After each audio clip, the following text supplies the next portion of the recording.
Benvinguts a Reus a prop notícies. Immersos en la setmana de Carnaval, el dijous s'iniciava el gruix de les activitats amb l'arribada del Carnestoltes a la plaça del Mercadal, en un acte difícil d'entendre i d'un dubtós sentit de l'humor. Innoves, Tecnoparc, Pedrobaneses, Rayanar, Baix Camp, Rodalies i el nostre estimat i olímpic barri marítim. Un any més, les colles encarregades dels actes del Carnaval oferien un espectacle amb molt de plomall i, en aquest cas, baixa afluència de públic. Abans de la tarda, el públic s'abocava al tas de la coca d'ou al passeig del Pallol, on grans i petits gaudien de les menges de dijous gras. Productes típics que preparen els pastissers de la ciutat. El típic és això, la coca d'ou, la coca de llardons. També es fan diferents coques d'altres tipus, coques de pinyons, coques de poma, coques de pinya, en fi, una mica de crema. Les coques que normalment es fan, coques de llardons, que és com una espècie de carn que procedeix del tocino i es fa com una espècie de pasta fullada. La botifarra d'ou fou la protagonista durant el matí al Mercat Central i cada vegada més a les cases dels reusencs. Ja fa uns anys nosaltres que el vam incorporar i la veritat és que per aquest dia i uns quants dies abans i uns quants dies després del dijous gras és un producte que té molta acceptació perquè és una cosa... Aquest cap de setmana podrem viure els actes centrals i més participatius del Carnaval, com la rua de lluïment i el ball de disfresses el dissabte, la rua matinal i la batalla de confeti el diumenge i l'exproprofit durant el matí del dilluns. Canviant de tema, aquesta setmana hem volgut conèixer com han anat les rebaixes d'hivern a la ciutat. Unes rebaixes que arriben als seus darrers dies han estat marcades per la crisi econòmica. Així ho valorava la presidenta de la Unió de Botiguers de Reus, Leonor Bartolí. Bé, la campanya de rebaixes d'aquest any va començar força animada, la gent va comprar molt els primers dies. És veritat que quedem un fi de setmana, el qual apostava molt perquè la gent ja té la costum de vindre a comprar a Reus i aprofités per les rebaixes. Bé, és cert que ara, avui dia estem al febrer i hi ha hagut una davallada important de la venda. Ni els grans descomptes anunciats als aparadors des de l'inici de les rebaixes han esquivat la situació de crisi que està vivint i notant, sobretot el comerç de proximitat. Aquesta setmana, els instituts d'arreu de Catalunya i també de Reus han realitzat la prova diagnòstica de quart d'ESO. També hem conegut, en matèria educativa, que el mes d'abril s'acabarà la segona fase de les obres del nou Institut Roseta Mauri. El passat dilluns es celebrava per primer cop el Dia Mundial de la Ràdio, una decisió que havia pres a principis de novembre la Conferència General de la UNESCO, amb l'objectiu de commemorar la contribució fonamental d'aquest mitjà en la història de la comunicació i garantir i fomentar la lliure circulació d'idees i la llibertat d'expressió. Des de Reus a prop vam recollir alguns dels testimonis dels periodistes de les ràdios de la ciutat. Hi ha aquella gran frase que diu que una imatge val més que 1000 paraules i jo sóc un gran defensor que una paraula pot arribar a valdre més que 1000 imatges. I amb això, juntament amb la música, amb el silenci, amb tots els llenguatges que hi poden haver a través de la ràdio, penso que és un dels mitjans que és més ric. Ha estat un mitjà omnipresent allà a les nostres vides i també és un mitjà, jo diria que dels que s'ha pogut tenir una evolució més clara, tant des del punt de vista del format, que sempre ens ha anat acompanyant, i les noves tecnologies l'únic que han fet és potenciar encara més la ràdio. Avui, a l'Espai Entrevistes de Reus a prop notícies, posem a examen a Miquel Domingo, regidor d'Arquitectura i Urbanisme. Comencem l'entrevista. Com afecta la crisi econòmica a la regidoria d'Arquitectura i Urbanisme? La crisi econòmica ens porta uns avantatges i uns inconvenients. Diguem-ne que molts inconvenients, però també alguns avantatges. I quins són aquests avantatges? Fins fa 3 o 4 anys hi havia molta pressió en el dia a dia i en canvi ara no hi ha ni una quarta part de la pressió que hi havia. I ara què toca?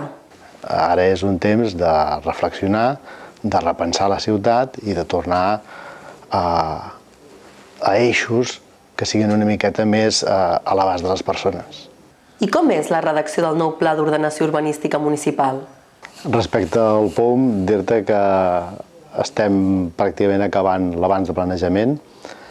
L'abans del planejament té una sèrie d'informacions que, si bé no són molt concises, sí que expliquen les línies mestres del que serà el POUM definitiu. I quins són aquests eixos? Et podria anunciar com a línies bàsiques que el sòl residencial, amb el que tenim aprovat o en tràmit, pràcticament anirem a increments zero en quant a l'ocupació en sòl residencial, i en canvi en el que és el sòl d'activitat econòmica sí que haurem de créixer, però sempre vinculat a les intermodalitats. I com ho fan?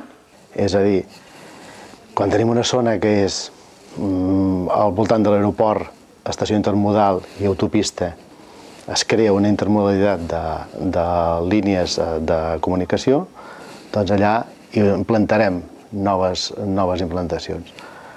Quan a l'aeroport, si hi acostem l'estació de camions i hi ha la línia fèrria al polígon de Constantí, en aquell àmbit també hi haurà un bon lloc per augmentar les línies d'activitat econòmica. I a més això ens donarà peu a que l'escola i l'aeroport siguin un nou pol d'atracció d'activitat. Expliqui'ns el creixement de la ciutat entre la carretera de Tarragona, la T11, i la carretera de Montblanc, la C14.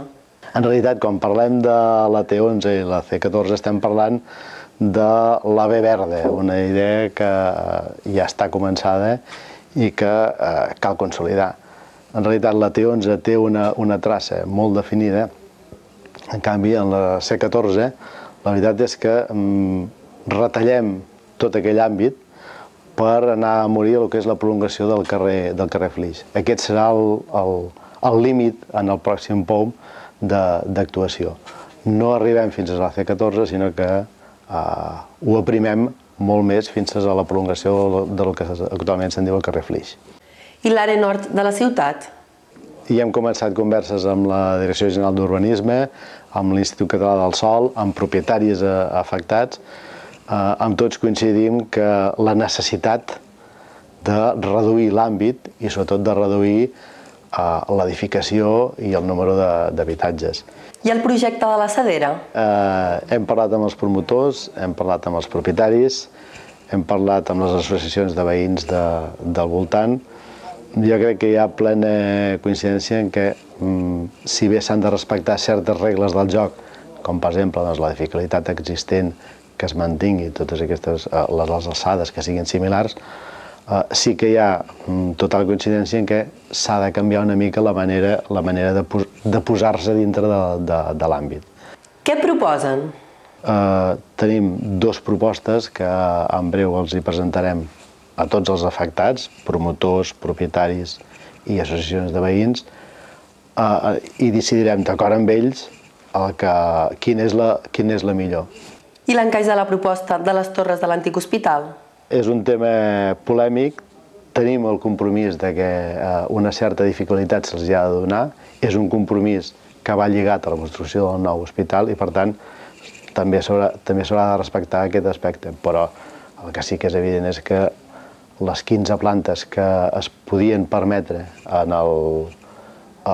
dintre de l'àmbit, això no seran. Cal, si bé potser pensar que ocuparem una miqueta més d'espai, reduir l'alçada perquè estigui més adequada a l'entorn.